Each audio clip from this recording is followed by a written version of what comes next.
All right, good morning, everyone, and welcome to the very first event here in the Canadian Junior Virtual Cycling Series put on by Saskatchewan Cycling. And these races are for all of our junior and cadet racers here, both men and women in Canada and also around the world. We have a couple of Americans with us today.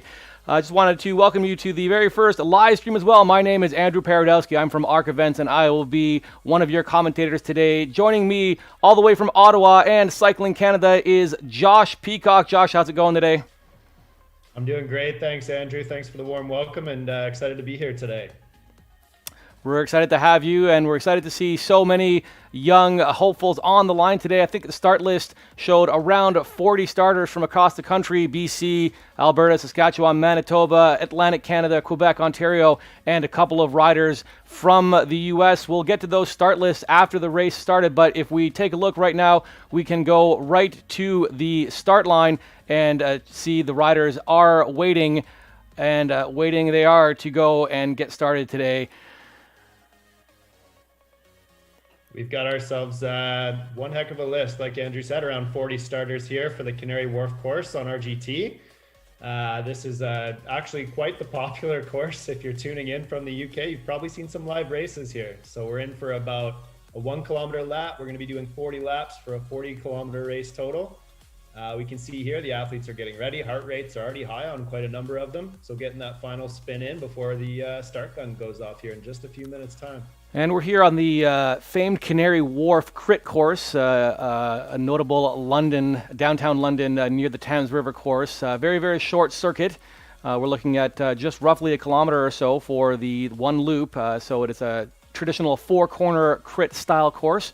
For those of you who don't know what criterium style racing is, it's like a road race, but instead of being a point-to-point or a large loop, we do lots of loops of very, very short courses, which can lead to a lot of exciting action as riders are coming into corners every 20 or 30 seconds or so and jostling for position. You're going to see a lot of activity in the front of the race. A lot of riders like to go off hot really quickly, so we're going to see everyone go off with a bang. Things may settle in after a few laps, but check out a lot of the action that's going to happen on the front as we see a lot of the riders are looking to maybe break away from the pack and either lap the field or stay away and finish solo. As it is, you pull the pistol and the first one across the finish line is the winner. There's nothing fancy about it other than just go hard, and in this case it looks like we'll be turning right. 39 seconds left to go. If you are watching this live stream and racing at the same time, good luck to everyone on the course. Ride hard and ride safe. 30 seconds to go, and start revving up your engines on your trainers right now and get that heart rate up. 20 seconds to go for the start. Watts will be very high right now, as we know these virtual races start very hard. So we know athletes are already in that zone as we speak. 10 seconds to countdown. Let's go. Here we go. Count it with me, Josh. 4, 3, 2, 1. And they're off. And as expected, we have some real fast starts right out the gun. If you ever participated in one of these virtual races, anybody knows it's high watts for the first little bit until you get settled in, and that's what we're seeing right now.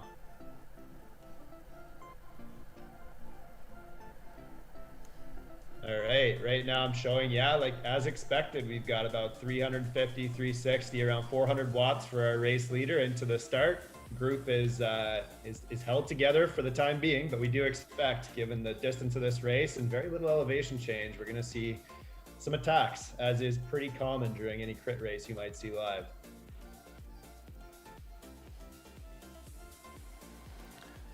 Right now we're just trying to get the action on screen here. RGT has a neat little platform that allows us to view the race while we have to be in it as well. We're just going to wait a few seconds here. Josh, tell us a little bit about our riders today, if you want to let us know who is in the race. Yes, of course. So we actually have riders represented from most provinces around Ontario as we speak. We actually also have some international riders, so very happy to extend a warm welcome to some of our friends south of the border in the United States. But let's go through it province by province, rider by rider. We'll kind of introduce you to everybody who's here. For those tuning in from home, as Andrew says, that race footage is coming up. I can tell you right now, we are looking at a good pack in the front. And as we sort through that, we'll go through the riders. So as you guys probably already know, this is a U17 and junior combined race. So they will race together, but at the end it will be separated out for points in the series ranking and for final results and podiums. From British Columbia, we have U17 rider Jack Mace representing Team Miva. For British Columbia, we have junior rider Manu Moore representing Devo Cannondale, as well as Mark Sato representing Cannondale powered by Fortius. From America, actually, the United States of America, we have two riders from Star Track Cycling Team in the U17 category. That's Jaden Lee as well as Louis Kopachak. Welcome. Hopefully you got some family and friends tuning in south of the border. From Manitoba, we have U17 riders Adam Smith from Team Manitoba, Aiden Gauthier, who's an independent rider today, and Loic Savard from Manitoba as well. Welcome, guys. We have junior riders Matthias Dick and Ty Andrus, and some more U17 riders. We got Soren Westerlake from Junkyard Dogs and Tyler Hartle from Team Manitoba. Representing the pretty massive Ontario contingent, I think that's our biggest team present today. We'll go through rider by rider here. We got Brady Stewart, who is an independent racing in the U17 category. Carson Mattern, that is our defending champion in the U17 category, representing Ascent Cycling, is here today. Charles Bergeron, also in the U17 category, riding as an independent. Colton Bartholomew from Toronto Hustle, a club no stranger to virtual racing. They have some great stuff going on weekly on the Zwift platform. Also a U17 rider. Daniel Snow and David Oleszczynjak, sorry guys for the butchering of names here. Also junior riders representing Team Ontario. David Simpson from NCCH. Dylan Bibick, he is our defending junior champion back again this year. He's on the Ascent Cycling Team. Eric Ogrislow, who's also an independent. Gavin Hadfield from Toronto Hustle, so a good representation from that team here today. Joshua Cooper from Attack Racing, we know very active club on the virtual racing scene. Luca Buhlman, an independent rider as well. Lucas Rawerda, NCCH. Luke Valenti from Toronto Hustle as well. We got U17 rider Nathan Martin, who is an independent rider. And rounding off the Ontario squad, a list of juniors here. We've got Orion Falk-Doten from Attack Racing and three more from Toronto Hustle. We've got Owen Clark, Theo de Groot, and Teron Inglis. Representing the Quebec squad, another pretty big representation here today. We've got Adamo Guillermorella from Espoir Laval, Felix Emo from Velo 2000, Justin Roy from Club Cycliste Boucherville, Lucas Gauvremeau from Espoirs Elite Planète Courrier, Michael Guilbeault from Espoir Laval, Nicolas Durand Morandi from CNCB, or the Bromont Club, very strong showing out there, Olivier Charon from La Prairie des Jardins, Thomas Fortin from Espoir Laval, Vincent Gagnon, who is an independent rider riding in the U17 category. And last but not least, our host province, if you will, we've got two riders representing Saskatchewan here. Fergus English, representing Team Sask, as well as U17 rider Luca Vieman, also representing Team Sask. And that rounds off our start list, Andrew. Thanks a lot for that, Josh. And it looks like we already have a little bit of action in the race today. There's a breakaway flyer, if you will, going off the front. Let's go and check out that particular rider. If I can. Yeah, as Andrew mentions, we do have some breakaways going. I think we're going to see that quite a bit, as tends to be the theme here with crit racing around the world. Is you're going to have some attacks, really people pushing the watts, seeing if people will respond to those attacks, come up front. Such is how crit racing goes. So it's going to be an exciting day. And we just came through the finish line again. 4.7 kilometers already done in the race. 36.6 kilometers left in this 40-kilometer race. Just a little over 1 kilometer per lap. We're in the barricaded section there, nice and tight finished. Riders are jostling around for position, and it looks like, correct me if I'm wrong, the red GCN jerseys are the Ontario jerseys, so we have quite a few Ontario riders here up front driving the pace pretty hard, with the rest of the team sitting in. Yeah, and then for those tuning in, that's a good point, Andrew. We do have, it may look like just a colorful rainbow of jerseys here, but there is some organization. Each provincial team, as well as the international riders, are represented by a certain colored jersey, which we will feature throughout. But as Andrew mentioned up front, those GCN jerseys, that is the strong contingent of Team Ontario we're expecting to see quite a bit of action from here today.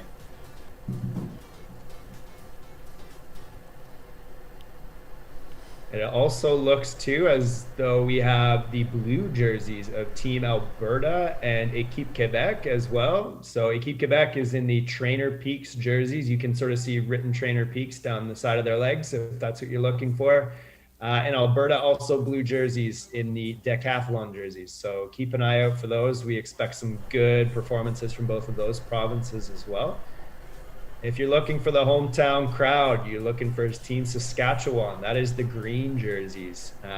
They call that the Adidas All-Star Kit. Very fitting name for the team. So they're in the mix as well. As we see is normally the case in the beginning, we got everybody out front, good solid group, sporadic attacks happening here and there. Should be some exciting crit racing. And we're back on the screen looking at the race now, coming around one of the bends here, coming through the purple arches at the race. Still fairly well put together. A few riders dropping off the back at the moment, but it's still a solid bunch of racers here in the men's race. There are two categories on the course right now, junior men and U17 men. So those are two-year age categories. U17 men are 15 and 16. And junior men are 17 and 18, but they are all competing together for the same positions in this race. They may have a separate result out there, but it is one combined race at the moment on course, as is normally with crit style racing. And what a great opportunity here, Andrew. We've got, as mentioned, we have some very strong racers here from all over the country, really just racing from their living room. So not only do they get that chance to race against fellow provinces and fellow competitors that, you know, they might have had a hard time doing with this whole pandemic situation we find ourselves in, you're also getting the opportunity as a U17 rider to race up against some of those stronger, older junior riders. And maybe that's not the case. Maybe they aren't stronger and older. We could see a U17 come out on top here today. Got some very strong riders in that group. So excited to see what happens here. So it looks like the head of the race is still the pack. There was a small little attempt of a breakaway earlier, but that was taken care of fairly swiftly using the neat controls that RGT has provided us to view this race right now, so we can always verify who the front of the race is. And right now, looks like we've got a small attempt of a breakaway, a little bit of lead up, and he's being chased down by his teammates. As we mentioned there, definitely seeing a lot of those red jerseys up front. Ontario is definitely on the attack, organizing themselves. You're seeing, oh, there's another one. It's been attack after attack this afternoon or this morning for our Western friends. So here we go. You'll see a few riders up screen right now. These are riders who unfortunately weren't able to hold on to the peloton, but they are going to stay in the race and complete it for position. The race isn't over until all laps are completed, of course, for the riders. So keep going there if you happen to have fallen off the back. And jump on in, that's okay. You can ride with the pack again. Just don't be leading out new riders who are on the primary number of laps, of course. And you know, it's really exciting to see here, Andrew. It's always exciting to see. We got some good representation from all of our provinces here in the race, as well as, you know, our friends south of the border. We're seeing that white jersey pop up front. That is the American squad. But yeah, we're seeing some real strong performances. That the blue with the white patch on the back, that is Équipe Quebec, driving the pace at the front along with Ontario. And we're seeing some good Saskatchewan participation in there too.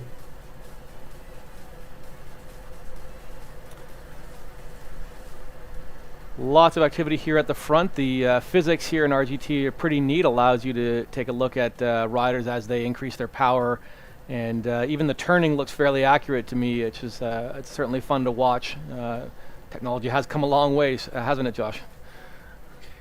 Has it ever? We're seeing some wonderful development in these apps, whether it be RGT, Zwift, Full Gas. It's just incredible, and what a great opportunity for Canadian athletes and athletes around the world to stay active, stay competitive. When real life racing just isn't quite as possible. So we've seen it come a long way. I think we're going to see it come a long way further in the next few years, few months, even the way that things seem to be progressing. So what a great opportunity to keep the community together and keep some strong competition alive here. So we're about 9 laps into this race right now. Just a little under 10 kilometers have been completed, 32.2 kilometers left in the race. Not a heck of a lot of activity going on right now. Maybe the riders will be waiting for their moment later to attempt some breakaways. This particular race, I think, will certainly develop a little bit differently than our subsequent races. So this is a 3-race series. We will be doing 2 more races coming up next weekend on Sunday and the weekend after. So if you know anybody who races bikes and are in the junior or cadet age range, by all means, let them know about this series. Head on over to juniorraceseries.ca. I believe it is JRRACE series, juniorraceseries.ca. And check out more and learn more about the program here. The goal is just to connect riders across the province, create a sense of community, and give, as you said, Josh, earlier, these young riders an opportunity to race against each other when even before this pandemic would sometimes be physically or financially impossible just because of the vastness of our country, and you don't often get a chance to have racers from BC, Alberta compete against riders from Quebec or Ontario. And in this case, they're all together. So I certainly do see a positive future for racing in the virtual platform here in Canada. It's certainly well suited for a country like ours, where we have a lower population than, let's say, the U.S., but an even bigger geographic expanse between those riders. So I can see this going nowhere but up for sure. You know what, Andrew? How cool is it that not only do we have racers from Ontario racing, folks from BC, can't hop on a plane, can't do all that stuff right now, but not only that, we're racing in the middle of London, England. Fun fact: Canary Wharf is the sort of one of the financial centers of the city of London, and at some point I did live in that city, and I can vouch for it. There were crit races that happened on this type of course in the middle of Canary Wharf. So having seen it in real life and now watching it virtually, having seen a bunch of Canadian riders here competing on a course in London, I just think that is the coolest thing. Stuff that wouldn't be possible without some massive financials. So really cool that athletes have the opportunity to do this. That is certainly very cool. And while we're on RGT today, there are other apps out there, and those competitors have also done some interesting things as well. I've seen some courses where they mash up sort of parts of real world that you could not even do anyways in the real world, and make it really interesting. So it certainly does add to the or take away from the boredom from having to ride your trainer indoors. Riders used to consider this a bit of a slog, and even Canadian riders were known as the kind of riders who are used to riding on trainers, because 6 months out of the year it's not really that great to go outside, and that even came to a head this year during the Pro Tour, when a lot of teams were sort of commending how good the Canadians were doing in the virtual races, just because we've got that training base already of being on a trainer. So they certainly had a bit of a learning curve from the other countries that weren't normally used to doing a bulk of their training on the indoor trainer. So. Yeah, certainly, Andrew. I think we look at virtual cycling, and it definitely levels the playing field. In a lot of traditional cycling disciplines, whether it be road, mountain bike, BMX. You do cut your teeth by making those trips over to Europe, and it's kind of a good wake-up call for a lot of Canadian and North American athletes. But here we are on this race, and we can, on these apps, and we can race against people from all over the world in real time. You have a solid training program and some good fitness, and you can be competitive on these things. We saw the inaugural UCI Esports World Championships. Team Canada was a force to contend with, both on the women's and the men's side. The men actually won Team of the Day on that inaugural race, made some exciting attacks, and I think they made for some good TV. But it's certainly not out of the question that we're going to see riders from this very group, representing that group one day down the road. So very exciting stuff. Absolutely. And this is the kind of thing that will help these riders prepare for future e-sport championships, these kinds of races. And they're not put together by themselves. A lot of people came together and organized this, starting off with SAS Cycling for sure. But a lot of the other PSOs are certainly, they've come on board recently. And why don't we take a moment here while there's a little bit of a lull in the action and talk about some of those sponsors. Josh, beginning with Cycling Canada there. Yeah, absolutely. We would like to take this opportunity to thank some of the event sponsors and supporters that make an event like this possible. Starting, with Cycling Canada, my place. That's certainly where I'm a current member of the staff. It is the Canadian governing body for the sport of cycling, supporting both sport and community cycling initiatives. Cycling Canada aims to inspire Canadians to cycle. At over 137 years old, Cycling Canada is one of the longest running national sport organizations in Canada. Head on over to www.cyclingcanada.ca for more information. Saskatchewan Cycling Association Performance Program. The Sask Cycling Association Performance Cycling Program is a development program for young high-performance cyclists. Performance Cycling Program members also actually make up the organizing committee of this series. They're the folks who put this all together. So big thanks to the SCA Performance Program, and go check them out on www.saskcycling.ca for more details. Our biggest participation group here represented, it's the Ontario Cycling Association. The OCA is the provincial sport organization of the province of Ontario. The OCA provides quality programs and events to recreational and competitive cyclists in Ontario. Find out more, go to ontariocycling.org. Our friends in the Maritimes, Velo New Brunswick, they are here as well today. Velo New Brunswick is the home of cycling in New Brunswick. Velo NB offers cycle coaching, touring, racing, and events for their members. To learn more about this Atlantic cycling destination, hit up www.velo.nb.ca. The Alberta Cycling Association. The Alberta Bicycle Association is the affiliated provincial sport organization of Cycling Canada for the province of Alberta. The mission of the ABA is to advocate, develop, and facilitate bicycling for Albertans. Check out www.albertabicycle.ab.ca for more. Manitoba Cycling Association. The Manitoba Cycling Association, or MCA, is the not-for-profit, volunteer-based provincial sports organization responsible for the promotion and development of cycling in Manitoba since 1980. To find out more, head to www.mbcycling.ca.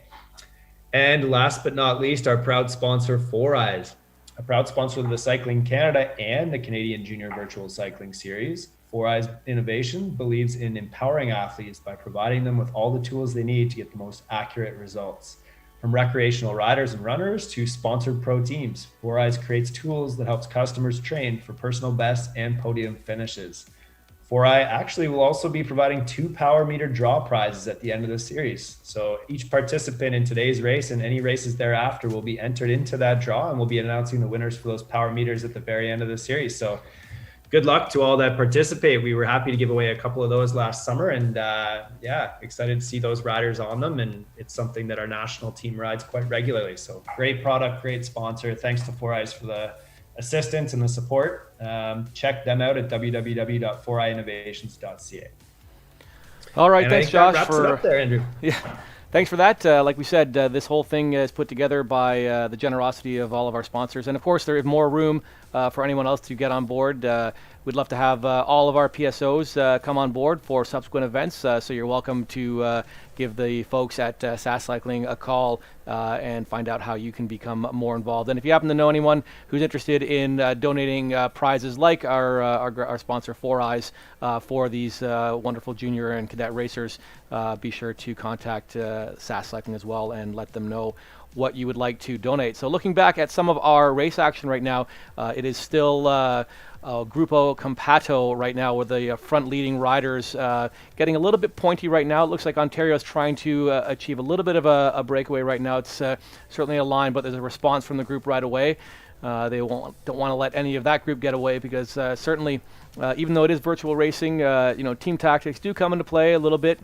And you do get a draft. There are some physics in play in these virtual worlds for those of you who have never seen this kind of e-sport thing where riders are on their trainers and they have power meters attached to either their bike or the trainer itself, which is then delivering power data to the computer and then connecting to the server so that everybody knows where everybody is based on their power. But there are some physics involved here. As you can see, the riders are turning appropriately, and then of course when they come around the corner, the speeds change a little bit. But the most importantly, riders do get a draft off of the riders around them. So if they are behind another rider on screen, then they end up not having to produce as much power to keep the same speed. So what you're seeing now on the screen where the riders are sort of flowing around in this amorphous blob-like thing, it's because they are pretty much delivering the same kind of wattage, but then they're getting that extra little kick of speed because they're behind someone. So there's one rider here in the blue jersey just moved to the front. But then you saw them how they just sort of stopped. They didn't really increase their wattage, but now they were in the wind. So the physics in the game sort of prevented them from continuing that speed forward. So what you're going to see later in this game is if somebody really wants to get away from this group, they're going to have to really deliver the power and drop the hammer on their bike and go for an all-out sprint if they want to get away from the pack. Yeah, it's really cool, and that's like you spoke to earlier, Andrew, the progression of these virtual cycling apps. They do try to mimic as closely as possible that real life. So, I mean, as you mentioned, Andrew, you get out in front, you're going to have a little bit of headwind. So there's going to be a lot of strategy at play here. If you can sit in the draft and sit back and conserve your power, we're going to see athletes doing that. So it's and then as they do that, as you said, they get shot right up the front until they get that headwind again. So it's a lot of back and forth. We can see on our side here that most of these athletes are running pretty consistent power output right now. We're starting to see speeds here upwards of north of 50 kilometers an hour, which again is pretty reflective of what we might see in real life. So these athletes are flying. It's a fairly fast course. They're not getting hit with those walls for hills. The elevation, for the entire race, only about 200 meters elevation change. So although this is the longest race of the three in the series, sitting at 40 kilometers, the elevation profile is actually the smallest. So high power, fast speeds, action-packed racing. Yeah, if you look at the top right of the screen there, you'll notice that we've got a little bit of data. This is for one particular rider at the moment, but because they are riding as a pack, you can discern some information. Right now, they're traveling over 45 kilometers an hour, sometimes even getting upwards of 50 kilometers an hour, depending on what part of the race we're in, corner or straightaway. And that just goes to show you how fast they're going because there is no elevation. And even though the race is just a little over 40 kilometers at these speeds, we will certainly finish at a little bit under 1 hour, or if not, then just a little bit over that 1 hour mark.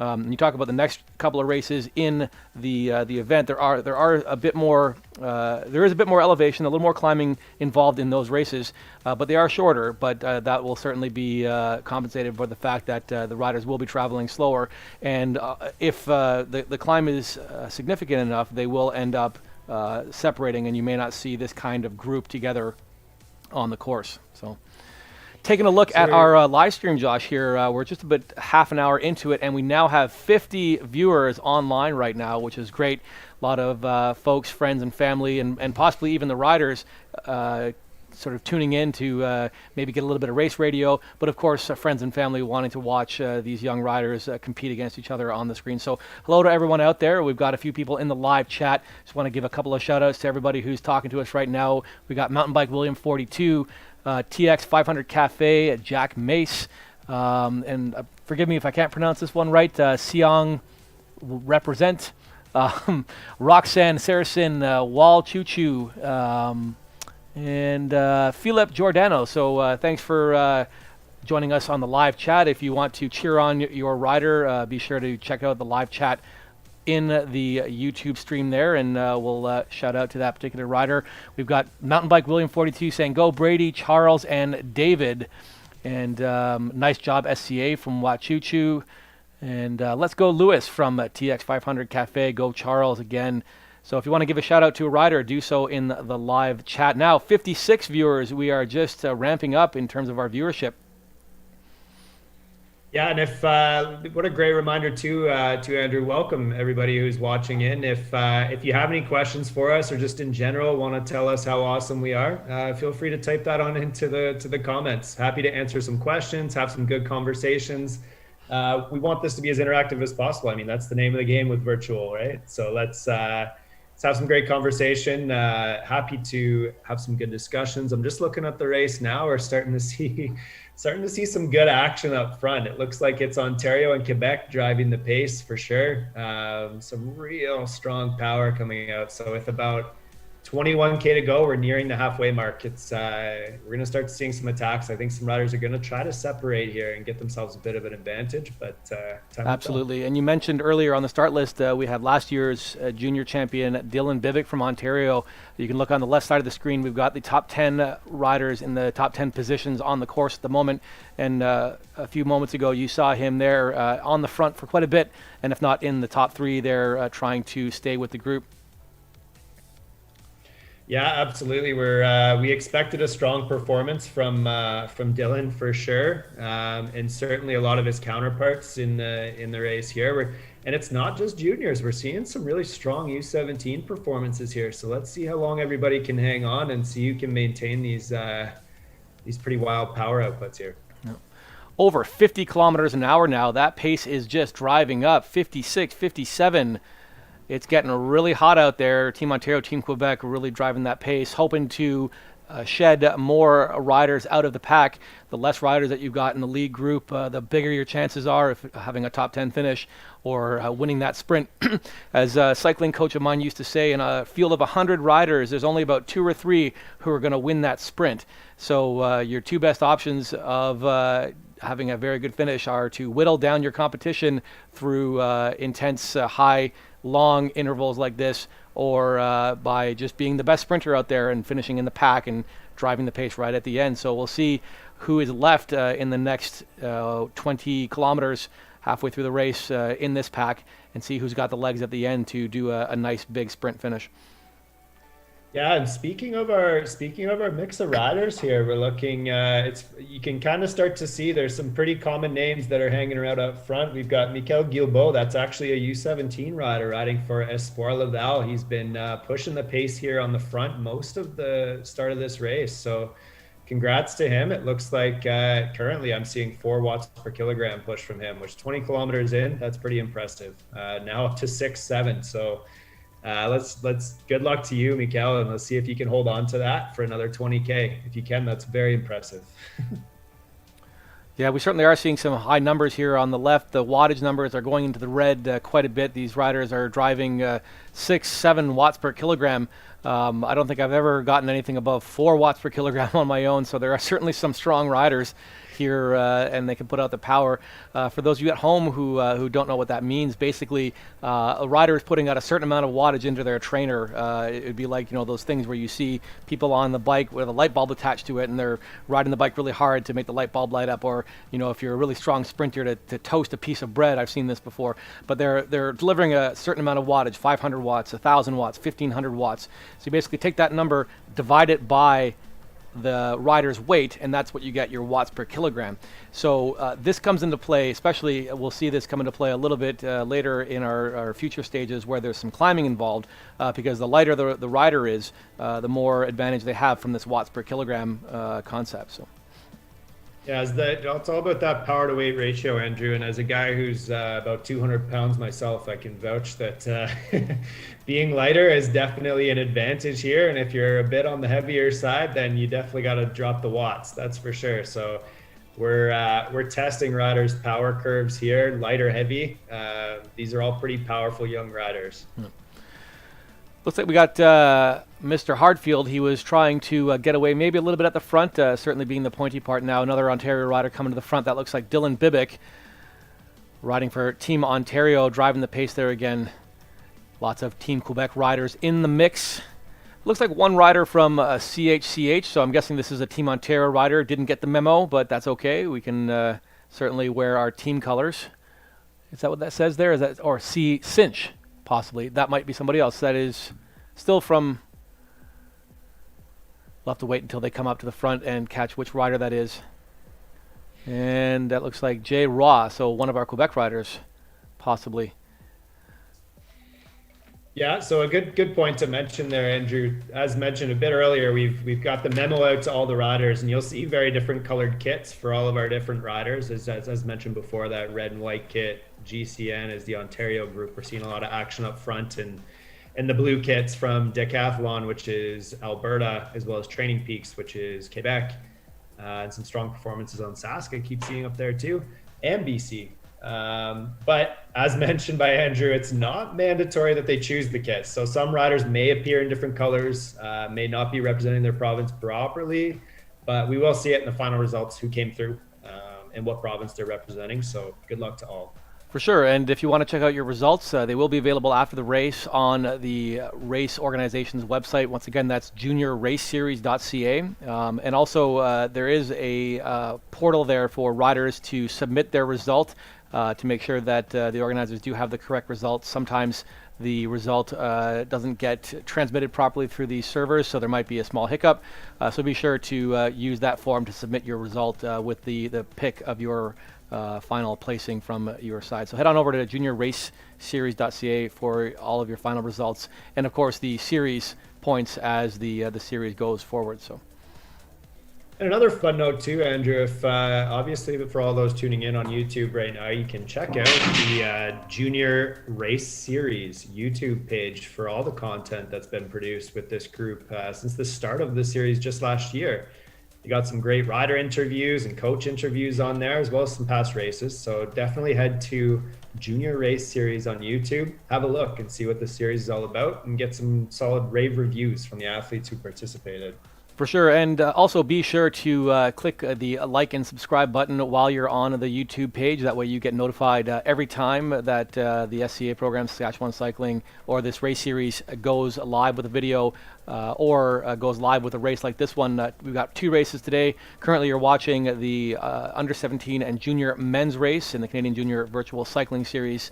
Coming up in just a little under an hour, we have our women's race starting at 1:30. It is a separate live stream, so you'll have to go to the Junior Race Series page to click on that. So join Josh and myself again as we commentate for the women's race coming up at 1:30.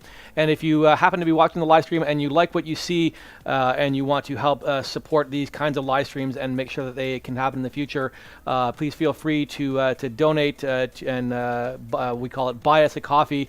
As you saw at the start of the live stream, there's a link there. It's buymeacoffee.com/ARC events. And you can throw $5 our way or whatever you would like to donate to help keep these things alive and to cover some of the costs of doing that. Now on that coffee front, you know, these guys have the athletes participating today, have the watts in the competition to keep them going, and we're fueled by coffee. So head on over there and support our habits. And it looks like it's getting a little bit pointy in the front of the race now, 25 kilometers in. It looked like there was a bit of an attack, possibly, but that got countered fairly quickly.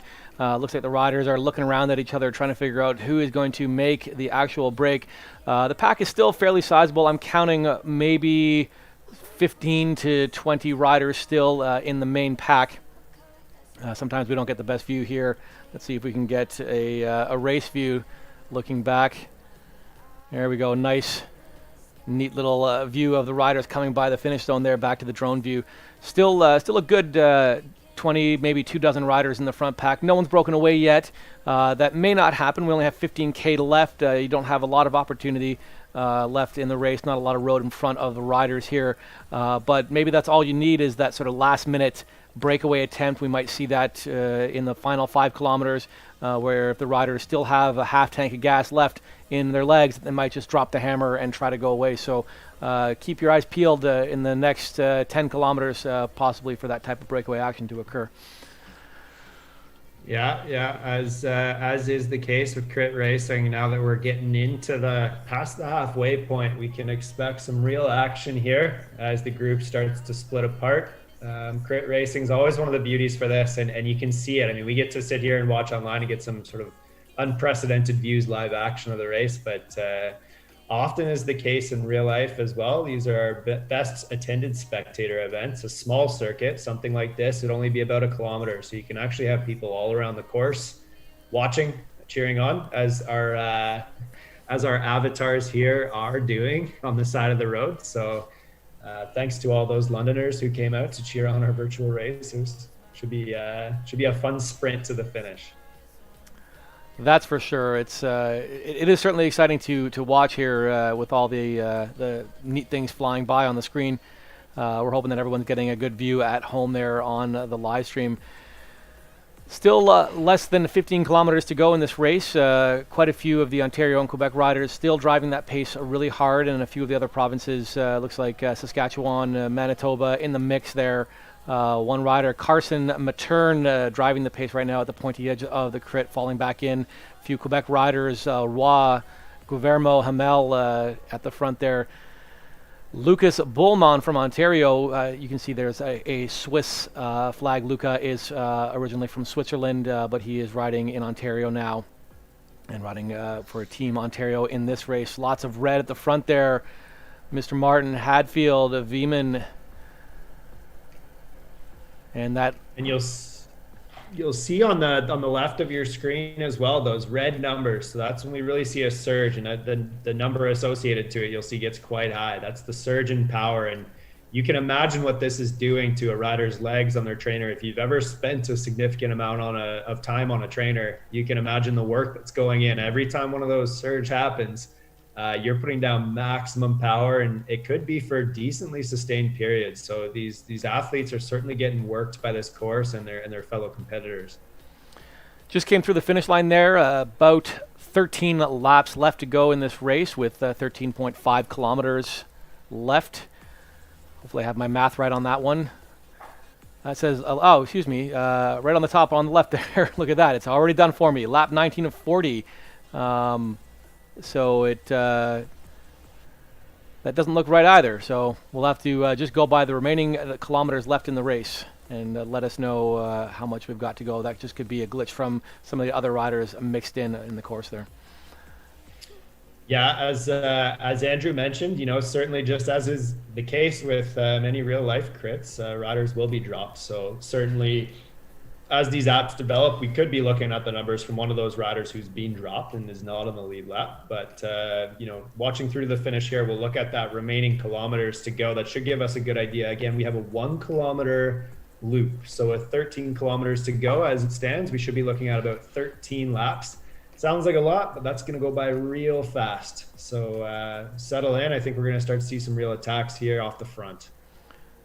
And just as you said that, it does look like we have one rider looking to break away from the group. He's got about 10 or 15 meters and a good gap on the group now. Team Ontario countering, trying to reel that back in. They're saying, no, it's too early. We shouldn't be going right now. They want to bring that rider right back in. Yeah, it's very much like the tactics you'd see in a real life crit race. It's like you said a little bit earlier, Andrew, it is team tactics, even though we're all sitting, at home by ourselves on our trainers. It's a lot of these teams are going to have private Discord channels, for example, where they're actually chatting in a race radio, talking to each other and their coaches in real time. Another beauty of the advancement of technology is, unlike any normal crit race, you can actually be speaking to your fellow team members in real time. On a radio, ones who are in front of you, way behind you. Speak to your coach. They can give you some strategy. So I'm sure Team Ontario's coach is in their ear right now, ask them to pull that one back a little bit and wait it out. Absolutely. For the spectators at home who've never seen a pro tour style race where the top professional cyclists in the world are racing, they all do communicate with their team managers via radio, that they've got a little earbud in their ears and radio strapped to their back, and they've got the team manager in the cars following the race, sort of shouting out commands. So just like Josh described, very similar here. This now with the technology provides them the opportunity to do so. So they are certainly going to be able to work out the team tactics a little bit better. And I think even with this particular format, it allows the riders to talk to each other as well. So it's not just the team manager, but riders who can plan attacks and breaks and all that sort of thing without having to try to find their teammates within the pack and try to at least whisper to them without letting anyone else hear. Yeah, it's tactics are such a different style in something like this. It's a whole different ballgame when it comes to virtual cycling, and I think I've spoken about it before in some articles written on the Cycling Canada and different publications. But we are building a discipline in its own right here, just like we see road cycling, BMX cycling, mountain bike. Virtual cycling, I think, yes, it's definitely popular during the pandemic, but I think anyone would be a little bit short-sighted to think that this is going to go away anytime soon. We're seeing young athletes like the ones we're watching today really build strength and have strong performances in this discipline. And you know what, the sky's the limit for where this discipline can go. So it's exciting to see at the very start of it. We'll look back on a broadcast like this one day and think, wow, look how far we've come. And I think I can say as much in the last 6 months. So exciting stuff with virtual cycling. Absolutely, Josh. We just came across the finish line there, looking like about 11 laps to go, with now seeing 10.6 kilometers remaining in the race. Still a lot of fun action at the front. Team Ontario, Team Quebec still driving the pace pretty hard. And looks like we've got the green and the yellow. Josh, that is which team again?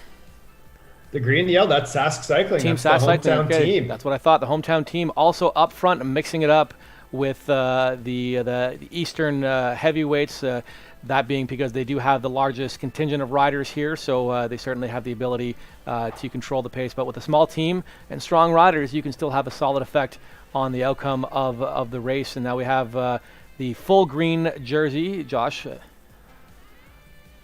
Yes, let me just pull that up. And as we're talking about the jerseys, it's definitely helpful to mention that Team Sask, the yellow and green that we see, they're really, oh no, I'm mistaken. That yellow and green is actually Team Manitoba, which would account for there being more than 2 riders. So the Team Green, so with the green and black stripes, that's actually Team Saskatchewan.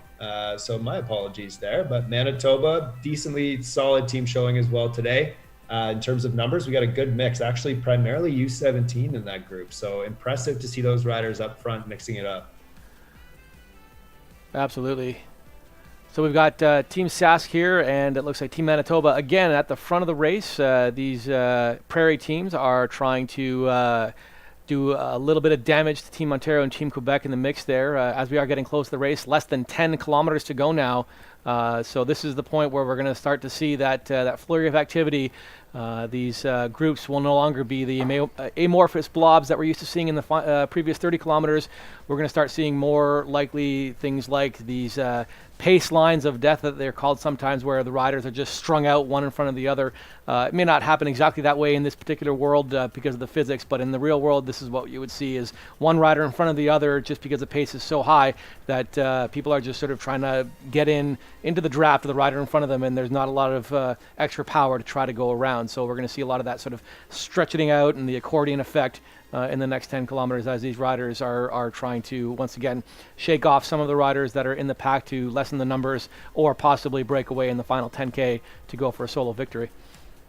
And you know, Andrew, you know who I'm keeping an eye on here too? We haven't spoke much of them, but the small contingent of Team British Columbia here. You can see them there in the blue and purple jersey, kind of sitting back. This could be a strategy move getting ready. As you say, we're within that final 10 kilometers.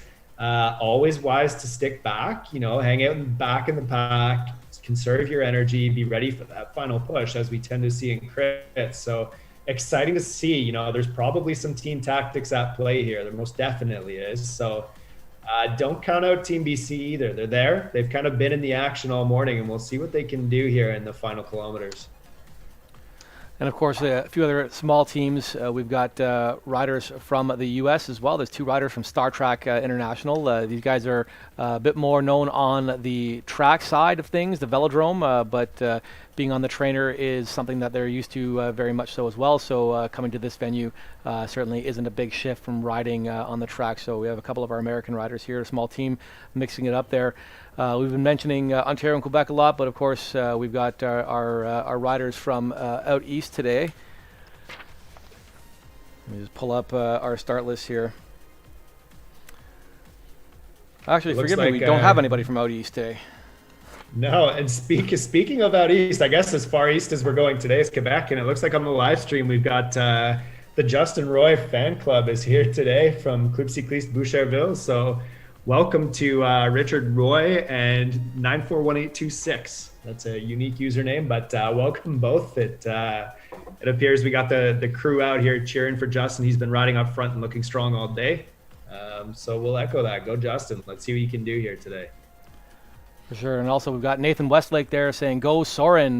Big shout out there from Nathan to Soren, and from user 941826. Let's go Felix. And from Speed Skating Technique, they're saying good job organizing SCA. So that's a big kudos to our organizing group, Saskatchewan Cycling, for putting all this on together. Now we have 63 people watching the race. Of course, everyone likes to tune in for the final portion of the race to see what's going to happen with only 7.5 kilometers left. A lot of action here in the race. Looks like Team Ontario is starting to amass near the front. This could be the early signs of a move, or they're just, again, trying to drive that pace home for the final few kilometers. Yeah, and quickly before we're sort of hitting into the final kilometers of the men's race here, we'll do a quick update on what's coming up in the weeks to come. So next week we have the Dirty Reaver gravel race. That'll be a nice rolly race, about 35 kilometers, so shorter than this one, but twice as much elevation gain. So expect some fun attacks on that one. And then to cap off this version of the series, we're looking at Cap de Formentor road race. That will be our most hilly event with 515 meters of elevation over 22.4 kilometers.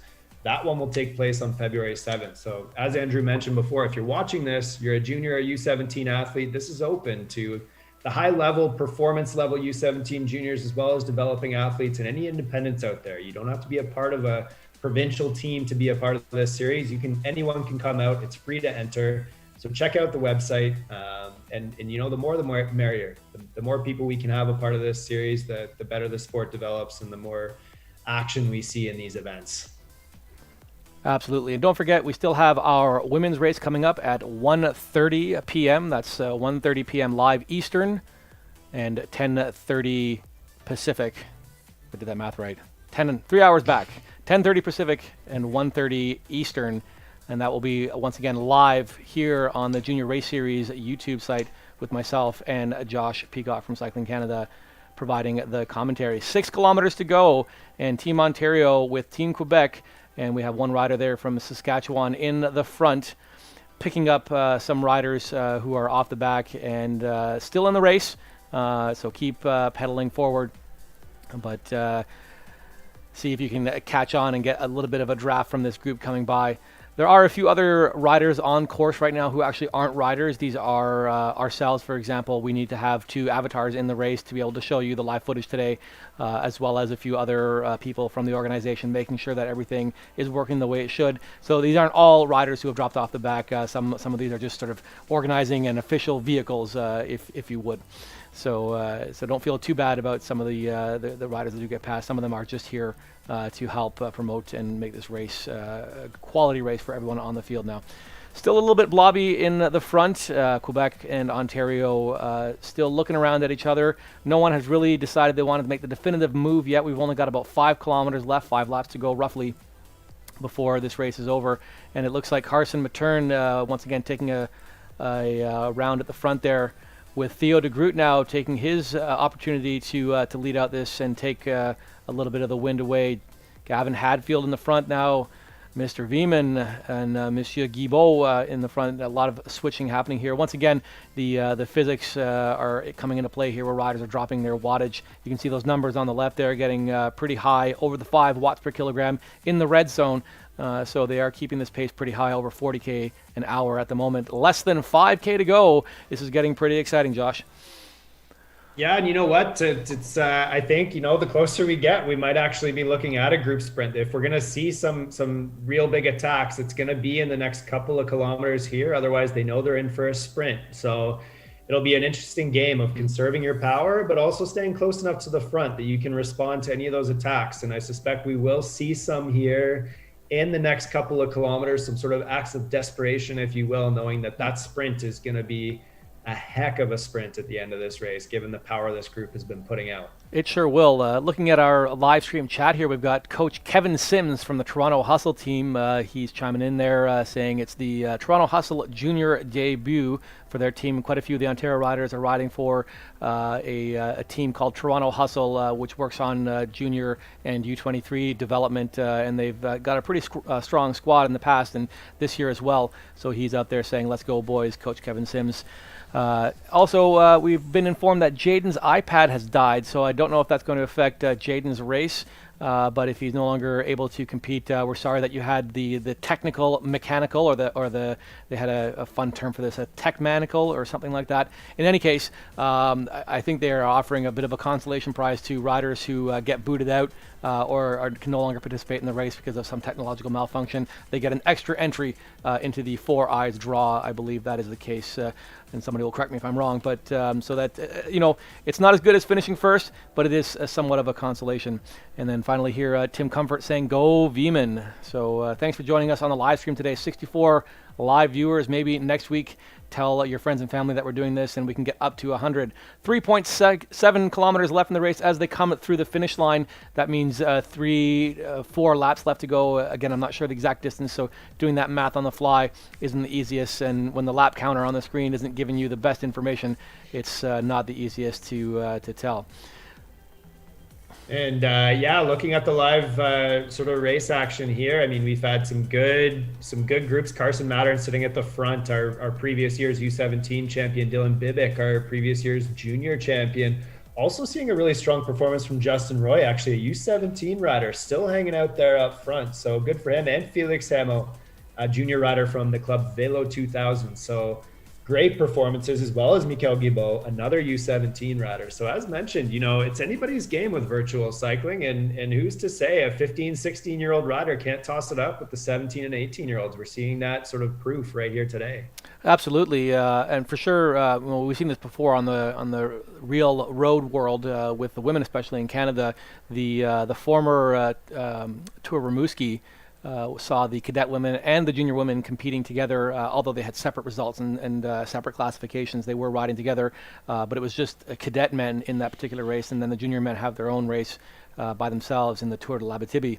So, but we are seeing some strong cadets, and this is an easy way for them to mix it up with their older male peers. 2.6 kilometers to go as we come through the finish line again. So if these are 1.25 kilometer loops, then it's 2 laps to go, and if they're less than that, then we're at 3 laps to go. But I think it's 2 laps to go because Mr. Bibick is now going off the front and he's dropping the wattage. He's trying to get away from the group with 2.5K to go, and he sits in. Maybe he's upset that he can hear me announcing his attempt at the break. I don't know, but it looked like everyone countered pretty quickly, and I think he wants to sit back in there and wait for that final sprint as there's only 2K left. Some strategy at play on Dylan's part there. Maybe just showing the group a little bit of, hey guys, here's what I've got in the bag still. Be ready for this sprint. I'm gonna come at you guys. So again, Dylan Bibick, our junior champion from last year, very successful rider on the road in real life, as we say as well.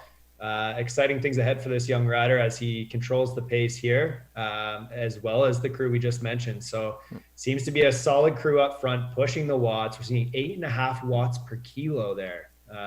Wild pace, Andrew, with 1.5 kilometers to go. Yeah, we'll see if this turns out to be the good move for him to telegraph his power capabilities. I mean, the riders do know Dylan. He's not an unknown quantity, that's for sure. But the big boxing greats never won their matches by telegraphing their punches. So we'll see if this turns out to work out well for him. Coming up to 1.5 kilometers. So we just came through the finish line again. So 1.5 kilometers. This could be the final lap. I don't think so. I think we're doing like 3/4 kilometer laps now. So this is probably 2 to go for the race. Everyone is starting to pick up the speed a little bit. We're now at 55 kilometers an hour, and everything is getting super hot.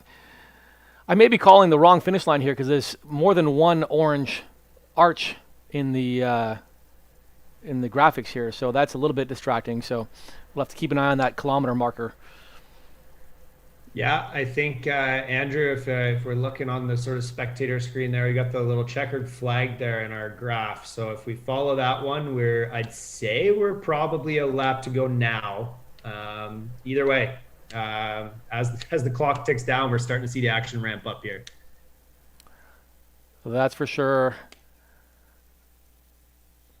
Once again, Carson Mattern taking a turn at the front, with Gavin Hadfield and Westlake there from Team Ontario.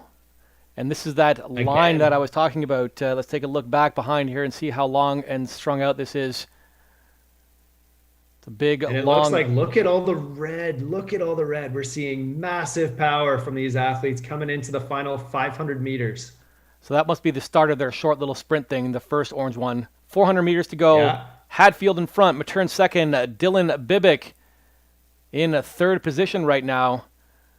It's no surprise And to see Dylan these goes for the riders up attack, front. and it looks like Bibick will take the win. Matern second, Hadfield in a third.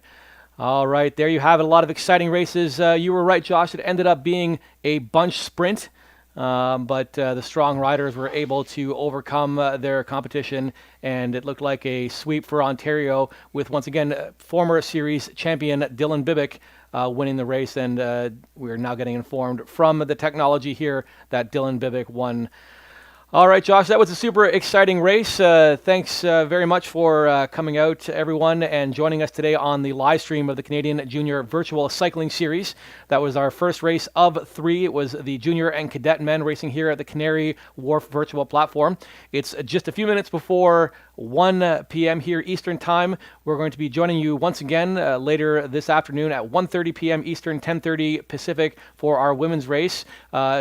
It's going to be a lot of exciting action as well on the same course, so please do join us for that. Once again, thanks to all of our sponsors for helping produce this particular race series, and in mostly particular Saskatchewan Cycling for organizing the event as well. Josh, do you have any final words for the crowd? No, I just want to say thanks a lot, Andrew, for putting this together. And thanks to the Sask Cycling Performance team for organizing this whole series. It's been a great initiative. And yeah, we look forward to the start of the women's race in just half an hour time. So if you've tuned into this one, make sure to tune into that. It's going to be quite the exciting race, again, with a lot of talented junior and U17 women out there on the start line. So we'll look forward to seeing you all in half an hour. And if you're unable to make it, then once again, thanks for coming out today. We appreciated your time in watching this live stream. Be sure to click on the like and subscribe button on the Junior Race Series YouTube page so you can get notifications for the upcoming live streams. And if you have a moment, head on over to buymeacoffee.com/ARC events. That's ARC events. And throw us a couple of dollars to help cover the costs of running some of this live stream. It would be greatly appreciated. And of course, check out all of our sponsors. If you're in that province, head on over to their website and see what you can do about joining or helping. And of course, 4Eyes, our big sponsor today, for providing some of the draw prizes for our junior racers. Once again, my name is Andrew Paradowski, and I'm your host for today, joined by Josh Peacock from Cycling Canada. We've been your host for today. Thank you for coming out, and we'll see you all hopefully within a half an hour for the women's race coming up at 1:30. Bye-bye now.